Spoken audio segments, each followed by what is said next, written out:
All right, everybody, welcome to this lecture on Malcolm X's The Ballot or the Bullet. So this is a sort of continuation of a similar theme that we saw in Frantz Fanon's Wretched of the Earth, in that lecture and that reading. But of course, the context is a little bit different. I think most of you have probably heard of Malcolm X, civil rights leader during the 1960s, who took a very different approach from Martin Luther King, and so someone who we've also read this semester. So it'll be interesting to sort of map his argument a little bit and see in what ways we think it is different from, superior to, inferior to Martin Luther King's arguments, some of Socrates' arguments, but at the same time, the extent to which he suggests and makes a case for when violence, or the bullet in this case, is appropriate. So let's take a look. Okay, so as always, we have our key terms. They're there for your review at your leisure, but let's get to it since we'll cover them in the lecture. So one thing to understand about the piece is it's a talk he gave, and what we have in our book is a very condensed version of it. So the full thing is maybe 12, 13 pages long, but it is much more. It digs deeper into some of these questions, like what is the ballot, what is the bullet. The way we have it in our book, it's sort of summarized in a certain way, which I think is useful and helpful since we don't want to have such big readings all the time. But if you're interested in this piece, just know that there's a lot more that was cut out of it, and it's a piece worth sort of reading in its entirety because it gives you more context to what exactly he means by ballot and the bullet. But be that as it may, he starts off with this sort of interesting claim that he's not anything. Okay. And you should notice right from the start that this is a sort of it is a speech, and so it's sort of passionate and has all this stuff, but he's not giving a sort of sustained systematic argument. This isn't Aristotle here, right? And it's not that it's inferior to Aristotle. It's just a different approach. He's giving a speech in front of people, and has a history of being able to give very effective speeches. It's very different than sort of a systematic philosopher who's writing in a room somewhere and making claims about the human condition or something like that, right? So just be aware that of course it's going to read a little bit differently, and this matters, like who's speaking and what are they speaking about and how are they speaking. So he says, look, my speech is not being given as a Muslim, although I am a Muslim, but I'm not speaking to you as a Muslim. Instead, it's being given as a black man, and the audience is all black people. Because why? He says, look, everyone's going to, quote, catch the same hell from white people, right? Doesn't matter if you're Muslim or Christian or, live in a city or rural or whatever, right? All black people catch, he says, the same hell from white people. Political oppression, economic exploitation, and social degradation, okay? Now, sure, let's be clear, this is written during this period of civil rights. It's 1964 when this is given.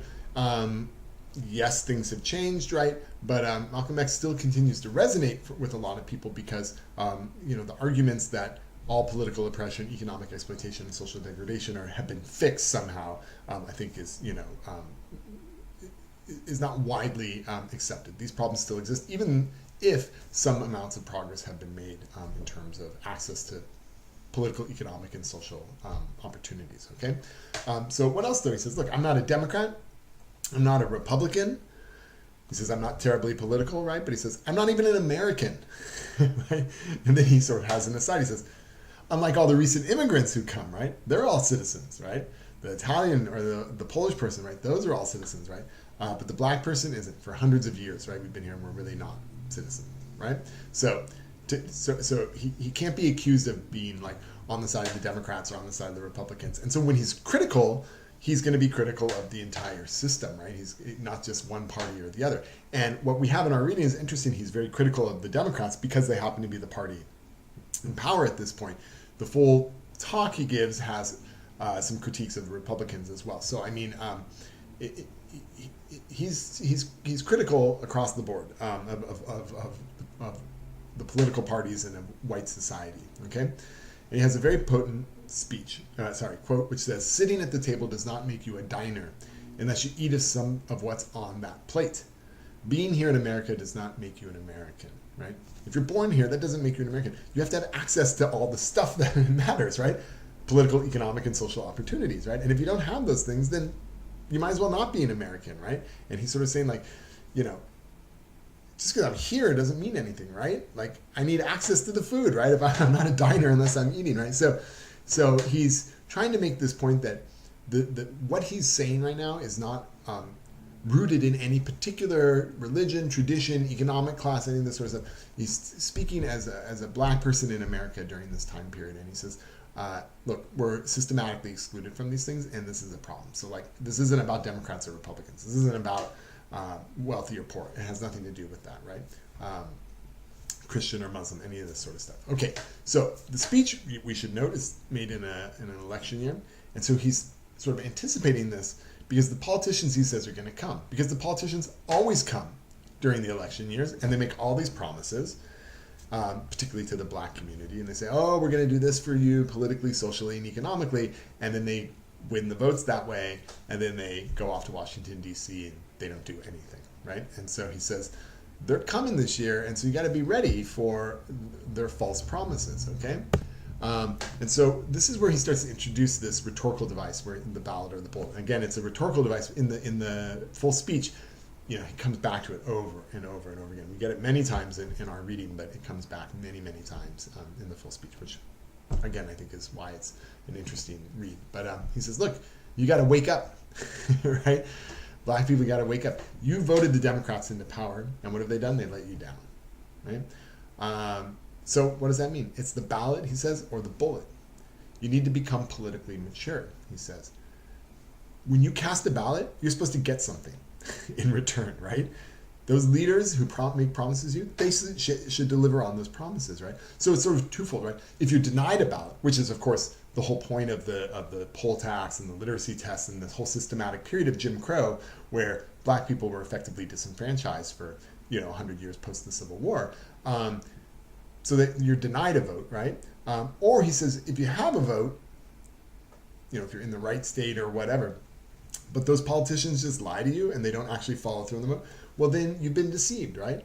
So if you're denied the right to political access, or every time you vote, they lie to you and deceive you, he says, then what other option do you have, right? If you can't change things politically, right? Well, then maybe it's the bullet, right? Maybe it's a time to sort of stand up for yourself, right? And no longer accept this degradation, exploitation, and disenfranchisement, right? He's got this very powerful quote that is harsh, but here it is. He says, it's got to be the ballot or the bullet. The ballot or the bullet. If you're afraid to use an expression like that, you should get back in the cotton patch. You should get back in the alley. So he's talking to black people here and saying, like, this might be sensitive to your ears, the ballot or the bullet. Oh, what? Like, if you don't give us this, we're going to become violent. And he's like, if you're afraid to use that, like, go back to being a slave. Go back to just sort of being like someone who's just hanging out on the street or hanging out in the alley or whatever. Like, fine, right? Because you're not involved in like this movement for justice, right? You don't have the right attitude. You don't understand the problem, right? And he says you got to become politically mature, right? You have to understand what's going on. To just keep being lied to over and over and over again is to be abused and to be treated like a child. He says you have to wake up, right? Fine, the Democrats have made these promises that the Republicans don't, but they don't deliver on them, right? So you're going to have to wake up to this and realize that they either come through or they're going to have hell to pay themselves, So it's insightful. It's inciting people to respond and to think very, very intensely about like their current situation and sort of ratcheting up the pressure there. So he says, look, why the bullet though, right? So he says, well, what's good for the goose is good for the gander, right? He says, I'm nonviolent when confronted with nonviolence, right? You want to come up to me and be nonviolent with me, I'll be nonviolent with you, right? But I'm violent when confronted with violence, and it's your fault. You make me go insane, right? So here we see a clear distinction between Martin Luther King and Malcolm X, right? Martin Luther King is at the same period, 1964, saying we have to go through this process, the 4 steps of nonviolent resistance, right? Where we collect the facts, then we try to negotiate. If that doesn't work, then we do this process of self-purification. And all self-purification really is preparing to respond non-violently to violence and be ready to go to prison for breaking the law. And then finally, you go out and you engage in the civil action. But it's not any old civil action. It's nonviolent civil action, right? Now, note, I think we just suggest how interesting it is, or how much reverence this country has for Martin Luther King. Now, right, some 40 years later, right, the time, you know, you read the letter from Birmingham jail, there was no reverence for him. And of course he was, you know, ultimately paid the highest price for his political efforts, right? But that celebration of the nonviolent approach is very interesting, right? Because we want to say, like, well, violence is only acceptable, right, when it's in the hands of the oppressors, right? Like when white people are sicking dogs on people and fire hoses and bombing churches and bombing apartment buildings, well, that's okay. But if black people become violent, well, then that's not okay, right? And so then we have this whole honoring of, like, look at this successful thing. Look at what Martin Luther King did. He managed to do this thing non-violently, right? But that doesn't mean the violence ends, right? And so then this sort of question, you know, that Malcolm X is pushing from the other side, right? Now, of course, without the benefit of hindsight, is to say, like, why should we respond non-violently to your violence? We can't fix this. I mean, we will. Like, we'll use the ballot. But if the ballot is denied to us, or you keep lying to us, then what choice do we have, right? And if you're going to treat us non-violently, fine, let's negotiate. But if not, what are we going to do? You sick your dog on me? I'm going to kill your dog. That's what he says. It's not in our reading, but he says that, right? So he says, and then in a very, you know, astute way, he draws on this sort of famous claim, you know, famous quote from U.S. history, you know, give me liberty or give me death. He's like, liberty or death, right? And he says, look, if you know, right, that you're legally correct and you're morally correct and that you have justice on your side, then yeah, go ahead, die for what you believe in. But he goes, but don't just die. Take someone with you, you know. Now, of course, this is intense. It's intense language, right? And of course, white people are like, well, wait, why white people? And he goes, well, because it's white people who oppress us. If white people didn't oppress us, then you wouldn't be the target of this, right? And then everyone goes, well, look, you're trying to raise some sort of conspiracy. There's some sort of segregationist, black, radical conspiracy. And he goes, it's not a segregationist conspiracy. It's a government conspiracy, right? The entire system is shot. There's not just a few bad apples. This guy's not a good guy. He's a racist. He's still left over from Mississippi. He says, it's the Judeo-Christian tradition. It's all the politicians, right? Democracy as such in the United States has conspired against the black person to oppress and exploit and degrade the entire group, right? So don't, like, it's not our fault. See, so he keeps pushing back in this way, like, you can't expect us to do nothing, right? We have to respond. Why? Because morality requires it, because justice requires it, right? So again, I want to push you to think about this. When is violence justified? When can we say, like, the injustice is so great that we can't, you know, bear this anymore, right? That something has to change, right?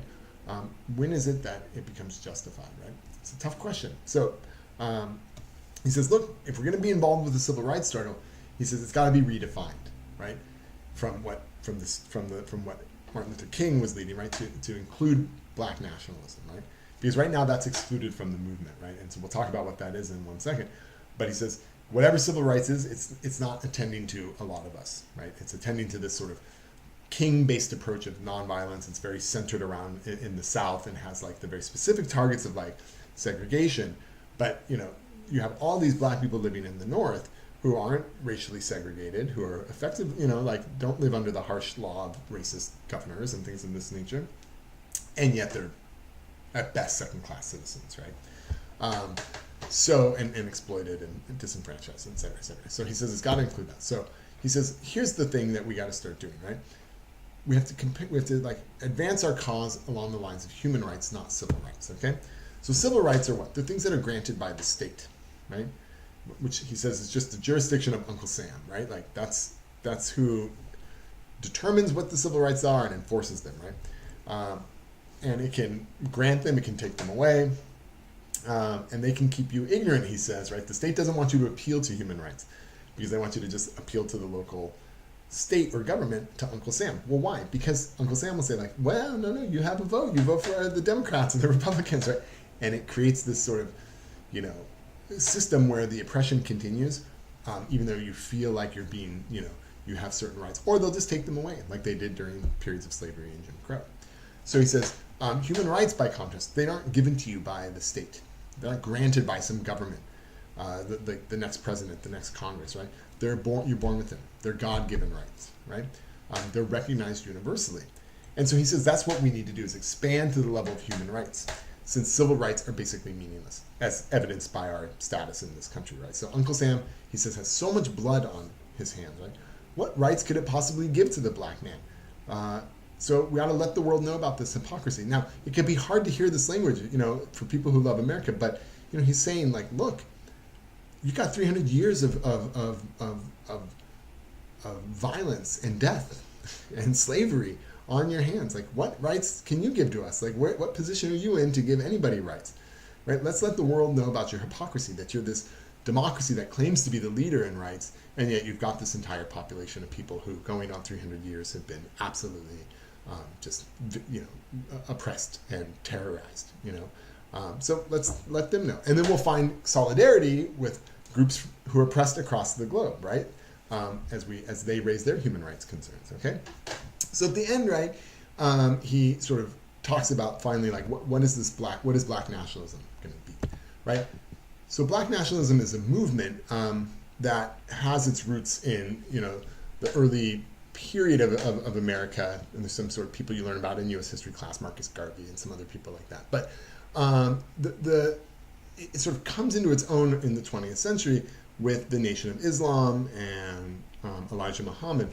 And so Malcolm X converts to the Nation of Islam, which is a more radical sort of version of Islam that preaches black segregation and separation from white communities, right?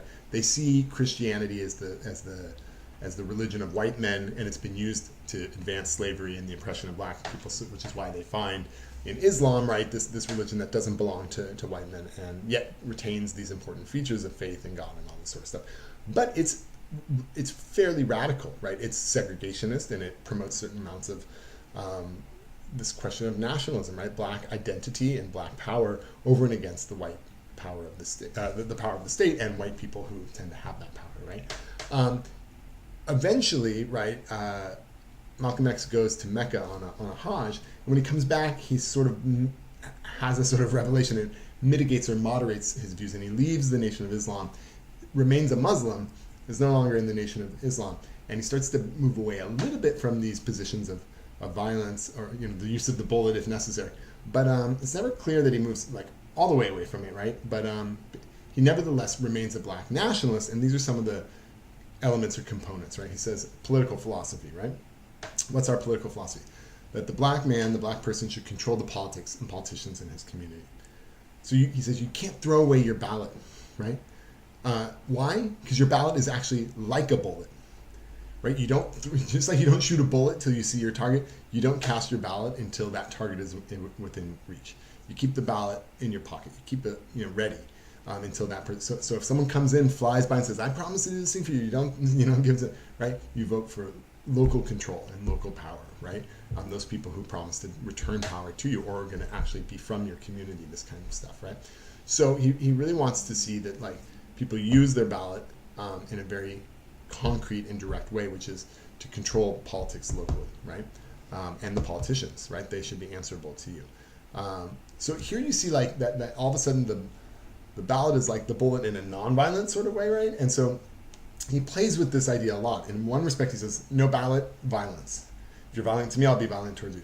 Then he sort of he's got this other language here around, like, the ballot is like a bullet, which is you don't cast it till you've got the right person. And the right person is never going to be a white person who keeps promising you change, right? It's going to be a local politician, right? Someone who's, I suppose it could be a white person, but his argument is that ultimately they don't have their interests out for you. So economic policy, black should control the economy of the community, right? He says, look, black people can't move their business to white communities, so why should white people allow to move into a black one? And so this is one of the problems he identifies. All the money from the black community doesn't stay in it, because all the shop owners are white. So people go to the store, they go to the laundromat, or whatever they do. All that money goes to the shop owners who don't live there.